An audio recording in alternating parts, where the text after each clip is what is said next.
I'm nervous. Yeah, this transition from rapid fire round to more of a fun round where it's more deeper questions than what hit from the actual episode. So first question is, if you were to pick one common problem in this world to work on, what would it be and how would you solve it? One common problem in this world. Like I said, I think money solves a lot of things, but I don't think I could just toss money at everything. I mean, I could toss money at everything and just say, hey, like a lot of problems would be solved.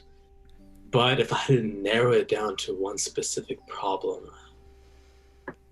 So there's lack of education, there is climate change, there's wars going on. I think climate change is eventually going to kill us all, but I don't.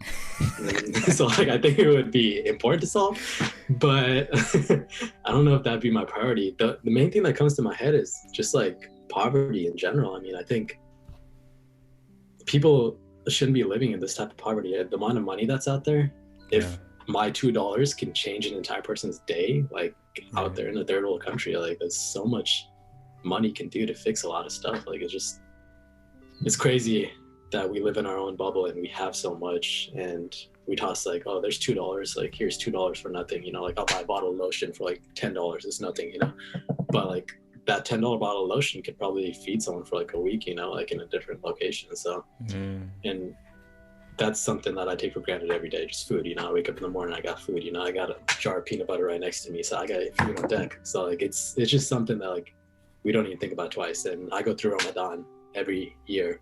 I fast for a month, and it just kind of helps me put into perspective, like, oh wow, like maybe we should be taking this as a blessing.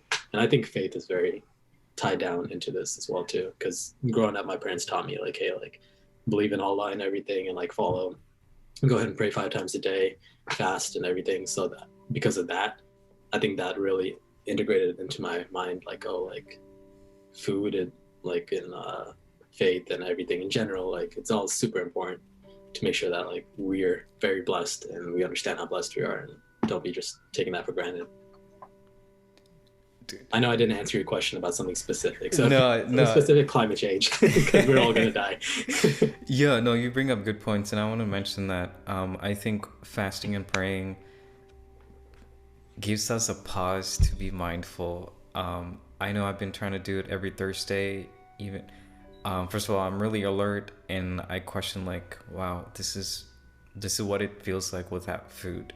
Like, and you start thinking about how other people are suffering the same problem, and you start being grateful before you eat, instead of just, hey, I got pizza, let me just straight up eat it without any reason. So I think, the values that your religion is bringing forward and other religions, I think it's for a good cause. So thanks for the answer. Yeah, of course. What do you think is the most underrated human quality? Underrated. So I think something that people don't do that they should do a lot more is put themselves in different people's shoes. I don't know if that's something that's considered underrated, but I realized that for me personally, I think I have an easy time at putting myself in other people's shoes and kind of understanding like the perspective that they're dealing with.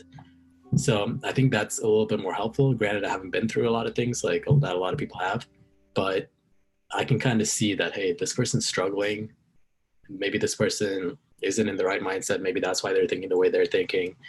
So I think being able to do that really opens up your perspective to understanding why people think the way they think. And once you understand why people think the way they think, you can kind of dig into their actions and understand the reasoning behind a lot of their motives at the end of the day.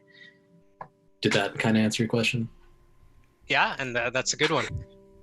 Yeah, especially in tough times. Let's say you and I get into a really deep fight, and if I don't step into your shoes and actually question why you did certain things the way you did, because I know it came out of friendship or for the better of me, if we don't think in that perspective, I think it could cause more problems, and there won't be any resolution for that. Exactly. I mean, everyone has their own perspective on everything, and there's a reason why someone believes the thing that they're believing, right? So if, like you said, we got in a fight or something, you put yourself in my shoes, maybe you'll see why I'm thinking the way I'm thinking, and then you put yourself back in your shoes and you can go ahead and be like, I understand why you're feeling the way you're feeling, but because of this, and this is why I'm feeling the way I'm feeling. Let's go to the middle ground. And I think that could save so many relationships out there. People could just do that versus just being stubborn and just like thinking one way. It's not going to get you too far. That's going to ruin relationships. Well put, man. Well put, brother.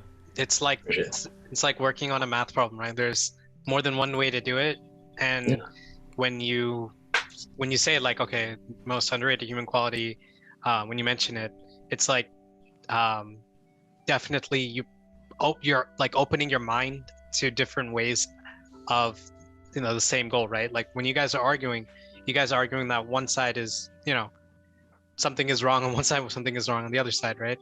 And you guys come to a common ground at eventually, because you're able to think that way. So I think it opens your mind a little bit, and get to that resolution. Yeah, that's a good one. What a great analogy, Sean. Because the one way of solving a math problem can be the longer way, and you can use a formula to, you know, make it simpler and solvable and understandable. So that's this guy. Genius. Owais, what song do you listen to the most in both good times and bad times? My favorite song. So I really have one mood the whole time, and it's always rap. It's always like, it's not always rap. There's a few country songs, a few like classic songs I like here and there. But like regardless, I'm always into hype songs. You know, I could be going to sleep and I'm listening to hype songs. So I think overall, my favorite song that I listen to, like no matter what I'm feeling, let's see, one of my favorite ones is "Run This Town" by Rihanna and Jay-Z. You know that song? I have not. I should listen to this. Feel it coming in the air. It's a great song. It's like a hype song. I like that a lot. It's another one of my all-time favorite songs. F Cancer, but that's like a hype song. Insane. Have you heard Insane by AP Dillon? No. No, really? Okay, AP Dillon is on the come up right now. He's like a Indian artist. So I think Insane is one of my all-time favorite songs as well too, by AP Dillon. It's just the beat and the flow and just the rhythm. It's just beautiful. It's you should listen to the lyrics. It's a Punjabi song, so I don't really understand it, but I heard it and I was like, whoa, this is really nice. And then I listened to the lyrics and I was like, whoa, this has good meaning as well too. So Insane by AP Dillon, highly recommended. Got it. Yeah. Yeah, I know Srikant's been putting up some great North Indian songs, so I probably came across it, never realized. I got to get some more suggestions from him. In the end, what do you want to be known for? Like in the end of my life, like when I'm dead? We didn't want to say that, sorry. Like the end of the day. Okay, that makes sense. I would say like if I went down in history, I would go down, hopefully, obviously I'd want to have a good personality, be caring, all that stuff. But if there's one quality that I would want to be known for, I really think it'd be like for being caring. And I think that encompasses a lot of things. Like caring encompasses giving people, first of all, monetary compensation or whatever, like helps them out, you know, helps someone out physically, like emotionally, whatever the case is. Emotionally, on that side of it, you can go ahead and put yourself in other people's shoes, and then you understand how they feel, so you can care for them in a better sense because of that as well too. So I think just becoming a caring person in general, like just helps out the world, like in multiple ways that you don't even think about, like emotionally and physically. There's a lot of benefits that you could put out there. So I think it'd definitely be for being a caring person. Hopefully for good looks, that would be very nice, but if not, caring. Man, it goes to say how simple you are, because you can say a lot of things, but caring is something up there, should be up there. Yeah. What do you think makes a meaningful life for you? A meaningful life for me? Well, I do want to have eventually like a wife that like I love and kids that I love. I think raising a family, like just generic raising a family, making sure that they're all comfortable. Right now, like I don't have many responsibilities. It's just focusing on me and like obviously my family, but we have like my dad and my mom and everyone. So that's all kind of set. But when you do raise your own family, you're gonna have a lot more responsibilities. And I think kids are gonna be a huge part of who you are. Like when we grow older, like we don't even realize how much we're gonna love our kids, but we're gonna have a wife one day that we're gonna love like crazy, and we're gonna have kids one day that we're gonna love like crazy. So I think it would be very meaningful for me in the future to be able to provide for them whatever I want, like just monetary wise, emotionally wise, just being always there for them and kind of showing them how to become a better person in general. Because yeah, like there's not too many things that I would want to change from the way my parents raised me. So I think I would want to go ahead and pass the majority of that stuff on to how I want to raise my kids. I don't know if your parents will listen to this, man. I'm sure they'll be super proud because I feel like you're super thought through on everything and didn't even flinch on how you would answer that. I think that's amazing, bro. Yeah, no, it's credit to my parents. Oh, man. You're leaving me speechless here. Yeah, dude, I was not expecting this. I thought it would be... I could Google some quick answer for you if you wanted to go generic. No, man, we love it when it's raw from your heart, from guests' hearts, and I think, wow, dude, always there's more to you than what's been talked about, like in friend group, man. Yeah, we haven't had the opportunity to hang out as much as I would like, but yeah, you can kick it soon, and definitely. Yeah, I mean, I'm an open book, like I said. I mean, you could talk to me about whatever you want, and one day, yeah, you'll know a lot about me. Yeah, and thanks for being available, bro. Like, yeah, no worries. I know it's kind of a rush schedule for me because I'm always busy. I'm always traveling and stuff. But yeah, like I'm glad you were able to adjust it. Like I wanted to wake up a little later today. I was watching a movie till last night a little late. Yeah, which one? Last night it was with Kevin Hart and the other one, The Man from Toronto. That's what it's called. Oh, the new Netflix one. Yeah. Okay. Yeah, I had my Forest app closed, so I could use my phone at that time, so it worked out perfectly. Yeah, no. The fact that we're able to schedule this in such a short time, that one day is it Thursday or Friday? Like we just went on a span of 100 messages. Find me a wife if you can. I mean, I don't know.